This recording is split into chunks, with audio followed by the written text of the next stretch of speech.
Johnny Sandhya சீரியல்ல இப்போ ஒரு அருமையான அட்டகாசமான எபிசோட் வந்திருக்குன்னே சொல்லலாம். விசிவன் சுத்தமா போ மாட்டேது. பார்க்கறதுக்கே கஷ்டமா இருக்குன்னே சொல்லலாம். பார்க்குற எல்லாரும் லைக் பண்ணிட்டு பார்த்தீங்கன்னா, எனக்கு கொஞ்சம் பேச வந்து மூட்டிட்டா இருக்கும்.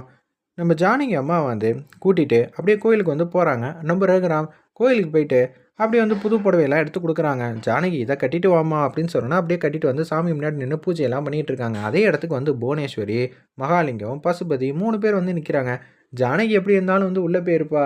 எனக்கு ரொம்ப சந்தோஷமாவும், ஆனந்தமாவும் இருக்கு. மாயாவ வந்து வாட்டி நம்ம ஜெயிச்சுட்டோம். இதுக்கு மேல என்ன சந்தோஷம் இருக்கு? மாயா நம்ம கிட்ட வாங்குன அடிய மறக்கவே மாட்டா.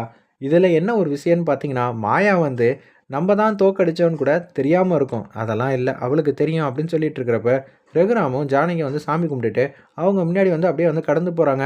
மகாலிங்கம் பார்த்துட்டாங்க. "என்னங்க சொன்னீங்க? இவ்வளோ நேரம் வந்து மாயாவ ஜெயிச்சுட்டோங்கிற மாரி கனவு கோட்டையில வந்து இருந்தோம். அங்க பாருங்க 2 பேரும் வந்து ஜோடியா வந்து சுத்திக்கிட்டு இருக்காங்க" அப்படின்னு சொல்லி ரகுராமையும் ஜானகியும் பார்த்து கை காட்டுறாங்க. அவங்க மாட்டுக்கும் போறாங்க. "எப்படி இதெல்லாம் நடந்துச்சு? அப்பனா பணத்த வந்து எப்படி வந்து கட்டுனா? அவ எடுத்துட்டு வந்த பணத்த நான் தானே இப்போ வச்சிருக்கேன்னு" சொல்லி புவனேஸ்வரி வந்து கேவலமா நெனச்சிட்டு இருக்காங்க. அச்சச்சோ! ஜானகியும் காப்பாத்தியாச்சா? இப்ப அப்பனா கார்த்திய வந்து தீவிரமா வந்து தேட ஆரம்பிச்சுருவாய்ங்க. அடுத்தது நம்மள தான் வந்து தூக்கி உள்ள வைப்பாய்ங்க. நம்ம இனிமேட்டு இந்த ஊர்லயே இருக்கக்கூடாதுங்கிற மாரி மகாலிங்கம் வந்து யோசிச்சுட்டு இருக்காங்க. "ஏய் பயப்படாதப்பா! எப்படி இருந்தாலும் நம்ம இடத்துக்கு போலாம். நிம்மதியே போயிடுச்சு" அப்படின்னு சொல்லி யோசிக்கும்போது, நம்ம மணி, சிவராமன், மாயா 3 பேர் வந்து நிக்கிறாங்க. எப்படி இருந்தாலும் வந்து ஜானகி அண்ணிய வந்து உள்ள வச்சிருப்பாங்க. இப்ப என் மனசுக்குள்ள இருக்கிற சந்தோஷத்த வெளிப்படுத்துறதுக்கு அளவில்லா ஆனந்தமா இருக்குங்கிற மாரி கேவலமாவும் பத்மாவும், பார்வதியும் வந்து யோசிக்கும்போது, அவங்க முன்னாடி கொஞ்ச நேரம் வந்து சின்ன அத்தையும், சித்தியும் சந்தோஷமா வந்து இருக்கட்டும். நம்ம 2 பேரும் சோகமா வந்திருப்போமா 3 பேருன்னோனே, அப்படியே எதுவும் பேசாம வந்து சோகமா இருக்கிற மாரி 3 பேர் வந்து பெர்ஃபார்ம் பண்ணிட்டு இருக்காங்க. நம்ம மணி பேச்ச கேட்டுட்டு, மாயாவும், சிவராமனும், "என்ன ஆச்சு?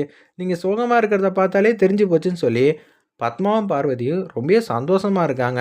ஜானகி அக்காவ வந்து இது மாரி உள்ள தூக்கி வச்சுட்டாங்களா, அச்சச்சோ! ரொம்ப பாவம் இல்ல அப்படின்னு சொல்லி பேசுறது மட்டும் வந்து சோகமா பேசுற மாரி, மூஞ்சி ஃபுல்லா அவ்வளோ சந்தோஷமா இருக்கு. "ஏய்! உங்களால மட்டும் தான் இப்படியெல்லாம் பெர்ஃபார்ம் பண்ண முடியும். நாங்க சிரிக்கணும்னா எங்க முகத்துல சிரிப்பு தெரியும். ஆனா நீங்க பேசினா மட்டும் வாய் வார்த்தை மட்டுங்க வந்து சோகமா தெரியுது. மூஞ்சி ஃபுல்லா பளிச்சுன்னு இருக்கே சந்தோஷம்." "அப்படியெல்லாம் இல்லங்க. நாங்க வந்து ஃபீல் பண்ணிட்டு இருக்கோம். அது எங்களுக்கு உள் மனசுல இருக்கா, அது வெளியில தெரிய மாட்டேங்குதுங்க. அதனால எங்கள பார்த்தா வில்லின்னு சில பேர்லாம் சொல்ல ஆரம்பிச்சுடுறாங்க." அப்படின்னு சொல்லும்போது 3 பேரும் வந்து 1, 2, 3ன்னு சொல்லிட்டு அப்படியே வந்து சிரிக்க ஆரம்பிச்சுடுறாங்க. நாங்க சந்தோஷமா சிரிக்க ஆரம்பிச்சா நீங்க என்ன பண்ணணும்? வருத்தப்படணும். "ஜானகி அம்மா வந்துட்டாங்க" அப்படின்னு சொல்லும்போது, "என்னது ஜானகிய வெளிய கொண்டு வந்தாச்சா? அப்பாடா! இவ்வளோ நேரம் நான் சாமிக்கு தாம்மா பூஜை பண்ணிட்டு இருந்தேன். எப்படியோ ₹10 வந்து கட்டியாச்சாம்மா." ரகுராம் வந்து குடுத்துருக்க மாட்டானே! ரகுராம் வந்து எதுவுமே சொல்லலங்கிறனால, அந்த ₹10 பணம் கட்டுனது யாருங்கிற மாரி கேட்டோனே, அவரு ரொம்ப பெரிய ஆளு. ரகுராம பாத்தெல்லாம் பயப்பட மாட்டாரு தெரியுமா? அவர் ரொம்பவே நேர்மைக்கு கட்டுப்பட்டவரு அப்படின்னு சொல்லிட்டு இருக்காங்க 3 பேரும். "என்னடா பீடிங் மட்டும் குடுக்குறீங்க? அண்ணன மீறி இந்த ஊர்லேருந்து ஒரு பய கூட காசு குடுக்க வாய்ப்பே இல்ல." அப்படின்னு சொல்லும்போது, "குடுத்தது யாரு? நம்ப ரகுராம் தானே" அப்படின்னு சொல்றாங்க. அவங்க பொண்டாட்டிய காப்பாத்துறதுக்கு ரகுராமே வந்து களத்துல வந்து இறங்கியாச்சு. இனிமேட்டு யாரு இவங்களெல்லாம் தடுக்க முடியும்னு சொல்லி அந்த இடத்துல சொன்னோனே, "நிச்சயம் நீங்கலாம் பொய் சொல்றீங்க." பத்மாவும், பார்வதி முகத்திரை வந்து கிழிக்கிறாங்க. நிச்சயம் வந்து இப்ப ஜானகி அம்மாவோட மாசா வந்து என்ட்ரி வந்து குடுக்க போறாங்க. மாயா சொன்னா எல்லாமே வந்து செஞ்சுருவா. மாயா இந்த குடும்பத்துக்கு நீ நல்லது தாம்மா செஞ்சிருக்கன்னு சொல்லி சந்தோஷத்தின் உச்சத்துல வந்து இருக்காங்க அந்த இடத்துல.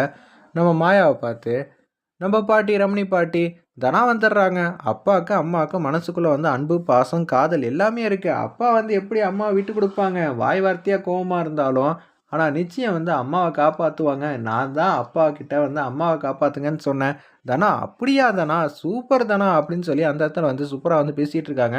நம்ம மாயா, மணி எல்லாரும் சந்தோஷமா வந்து பேசிட்டு இருக்காங்க. இவங்க மூஞ்சில ஈ ஆடலன்னே சொல்லிறலாம். அப்பன்னு பார்த்து பத்மாவும், பார்வதியும் கோச்சிக்கிட்டு வந்து போறாங்க. "என்னம்மா நீங்க 2 பேரும் தான் ஆர்த்தி எடுக்கணும்." "நாங்க ஆர்த்தி எடுக்கிறதுக்காக தான் கிச்சனுக்கே போறோங்க." அப்படின்னு சொல்லி ஆர்த்தி தட்டோட வராங்க. "பாத்தியா மாயா பண்றதெல்லாம் கேடித்தனம். ஆனா நல்லவ மாரி ஆர்த்தி தட்டோட ஃப்ரண்ட்ல வந்து நிக்கிறா. அவங்கள பத்தி தான் தெரியுமே மாமா. அத்தை எப்போதும் இப்படி இருந்தா தான் நமக்கு நல்லா இருக்கும்." "அது என்னமோ கரெக்ட்டு தாம்மா. இவெல்லாம் திருந்திட்டா நல்லா இருக்குமா?" அப்படின்னு சொல்லி மணியும், மாயாவும் செமையா வந்து பத்மாவையும், பார்வதியும் கலாய்க்கிறாங்க அந்த இடத்துல. "என்னங்க பண்றது? நம்ம தோத்து போயிட்டோமேங்க" அப்படின்னு சொல்லி மகாலிங்கம் வந்து வானத்துக்கு பூமி குதிக்கிறாங்க. ஒரு விஷயத்துல கூட சின்ன பொண்ணு மாயா, அவகிட்ட போய் தோக்குறோம். எனக்கு கேவலமாவும், அசிங்கமாவும் இருக்கு. மகாலிங்கம், உங்களுக்கு வெளியிலேருந்து வேடிக்கை பார்க்குற உங்களுக்கே இப்படி தெரியுதே! ஆனா தோத்து போய் நிக்கிறேன் நான் ஒவ்வொரு வாட்டியும் மாயா முன்னாடி அசிங்கப்பட்டு நிக்கிறேன். மாயா மாயா மாயா அவளை நம்ம எதுவுமே சிக்க முடியாது போல இருக்கே, அந்த குடும்பத்தை பழி வாங்கணும்னு நினைக்கிறேன், ஆனால் எதுவுமே பண்ண முடியலையேங்கிற மாதிரி யோசிச்சுட்டு இருக்கிறப்ப இந்த பக்கம் ஜானகியும் நம்ம ரகுராமும் ஹோட்டலுக்கு வந்து போகிறாங்க. நிம்மதியாக வந்து சாப்பிட்றாங்க. சாப்பிட்டு முடிச்சதுக்கு அப்புறமேட்டுக்கு, ஏங்க எனக்கு பிடிச்சது எல்லாம் என்ன ஏதுன்னு உங்களுக்கு தெரியும், உங்களுக்கு பிடிச்சது எல்லாம் எனக்கு தெரியும்னு சொல்லி அந்த இடத்துல மாறி மாறி வந்து சாப்பாடை வந்து ஆர்டர் பண்ணி அப்படியே சாப்பிட்டு முடிச்சிடுறாங்க. முடிச்சதுக்கு அப்புறமேட்டுக்கு அப்படியே ஜானகி அம்மா முந்தானையில் வந்து கையை வந்து தொடச்சிக்கிறாங்க. நம்ம ரகுராம் வேறு லெவல் இருந்துச்சுன்னே சொல்லலாம். ரகுராம் வந்து டோட்டலாக வந்து மனசை வந்து மாறிட்டாங்க. அப்படியே வந்து காரில் வந்து வீட்டு வாசல் வந்து இறங்குறாங்க. ஆரத்தி வந்து எடுக்கிறாங்க. நம்ம ஜானகிக்கு பத்மா, பார்வதி எல்லாரும் சேர்ந்து வந்து ஆரத்தி வந்து எடுக்கிறாங்க. அவங்க 2 பேரும் இருக்கட்டும். அப்போ தான் வந்து கண் திருஷ்டி வந்து டோட்டலாக வந்து போகும் அப்படின்னு சொல்லி மணி வந்து சபையாக வந்து கலாய்ச்சோன்னே, அண்ணே நீ வந்து அண்ணியை கூட்டிகிட்டு வந்துடுவேன்னு எனக்கு நல்லா தெரியுண்ணே. உன் மனசில் வந்து அண்ணி தான் இருக்காங்க. உன்னை மீறி யாருன்னே வந்து அண்ணியை வந்து காப்பாற்ற முடியும். நீ கொடுத்தா மட்டும்தானே உண்டுங்கிற மாதிரி அந்த இடத்துல ஆதரவாக பேசுகிற மாதிரி நடிக்கிறாங்க. நம்ம ரகுராமுக்கு நல்லாவே தெரியுது, பகுட்டுத்தனமாக பேசிக்கிட்டு இருக்கீங்க. இப்போ தான் தெரிஞ்சிச்சு எது பட்டு எது வந்து கேவலம்னு அப்படின்னு சொல்லி அந்த இடத்துல வந்து யோசிச்சுட்டு இருக்காங்க. உங்களெல்லாம் நம்பி இந்த குடும்ப பொறுப்பெல்லாம் கொடுத்தா என்ன ஆகுறது? கொஞ்ச நேரத்தில் வந்து ஜானகியே வந்து உள்ளே தள்ளியிருப்பீங்க போல இருக்கேன்னு சொல்லி ரகுராம் வந்து கோபமாக வந்து மனசுல வந்து நினச்சிட்டு இருக்காங்க. இருப்பினும் வந்து கதிர் விஷயத்தில் அண்ணி வந்து இது மாதிரியெல்லாம் ஒரு காரியம் செஞ்சதுனால தானே உன்னோட வெறுப்பை வந்து சம்பாரிச்சாங்க அப்படின்னு சொல்லி தேவையில்லாதெல்லாம் பேசி ஜானகியை இன்னமும் ஒதுக்கி வைக்கணுங்கிற மனநிலைமையில தான் அந்த இடத்துல வந்து பேசுகிறாங்க. சிவராமனும் மணியும் கடுப்பாயிட்டாங்க. எதுக்கு உங்களுக்கு தேவையில்லாத வேலை, இனி வாங்கிறதுக்கு இதெல்லாம் தேவையா அப்படின்னு சொல்லி பச்சையாக வந்து திட்டுறாங்க. நம்ம மணி அந்த இடத்துல உடனே வந்து, ஏங்க எப்போ பார்த்தாலும் எங்களை தான் வந்து பேசுவீங்களா, என்னங்க நினச்சிக்கிட்டு இருக்கீங்க, நாங்கள் வந்து உண்மையாக தானே சொன்னோம் அப்படின்னு சொல்லி தனாக்கு நடந்த விஷயத்தை எல்லாத்தையும் சொல்லி சொல்லி ரகுராம திருப்பியும் பழையபடியும் மாற்றுறாங்க. நான் ஒன்றும் ஜானகியை அன்பு பாசத்துக்காக வந்து காப்பாற்றலை, நான் எதுக்காக தெரியுமா வந்து காப்பாற்றினேன் அப்படின்னு சொல்லி, நான் அவளோட ஹஸ்பண்ட், அப்படி இருக்கும்போது அவளுக்கு ஏதாவது ஒரு பிரச்சனைனா முன்னாடி நின்று காப்பாற்ற வேண்டியது நான் தான். ரகுராமே வந்து ஒரு முன் உதாரணமாக இருக்கணும், ஆனால் அது நல்ல விஷயத்தில் இருக்கணும். அதனால தான் வந்து நான் வந்து காப்பாற்றினேன். மற்றபடி ஊருக்காக தான் ஜானகியை காப்பாற்றினான் தவிர அவளுக்காக ஒன்றும் காப்பாற்றலை. என் பொண்ணோட வாழ்க்கை சரியாகிற வரைக்கும் நான் யாரையும் மன்னிக்க தயாராக இல்லை. அப்பாடா அப்படின்னு சொல்லி பத்மாவும் பார்வதியும் வந்து யோசிச்சுட்டு இருக்காங்க. வந்த வேலை முடிஞ்சிருச்சுல, போக வேண்டியதானே அப்படின்னு சொல்லி அந்த இடத்துல சிவராமனும் மணியும் வந்து ஆவேசமாக வந்து கத்துறாங்க. இவங்களெல்லாம் சத்தியமாக வந்து திருத்தவே முடியாதுங்கிற மாதிரி யோசிச்சுட்டு இருக்கிறப்ப, என்ன தனியாக போயிருப்பீங்களே, நிச்சயம் வந்து ரகுராம் வந்து சும்மா காய்ச்சுன்னு தான் இங்கே பேசியிருக்காங்கன்னு எனக்கு நல்லாவே தெரியும்னு மாயா வந்து சொல்லிகிட்டு இருக்காங்க. அந்த இடத்துல என்ன தனியாக போனீங்க ரொமான்ஸா அப்படின்னு சொல்லி அந்த இடத்துல வந்து க்யூட்டாக அழகாக வந்து பேசினோன்னே, சும்மானு ஒரு மாயா அப்படியெல்லாம் ஒன்றும் இல்லை.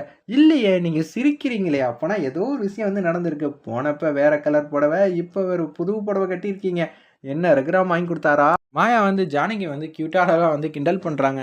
ஜானகி அம்மா வந்து அழகாக வந்து சிரிச்சுக்கிட்டு இருக்காங்க. வேறு லெவலில் இருந்துச்சுன்னே சொல்லலாம்.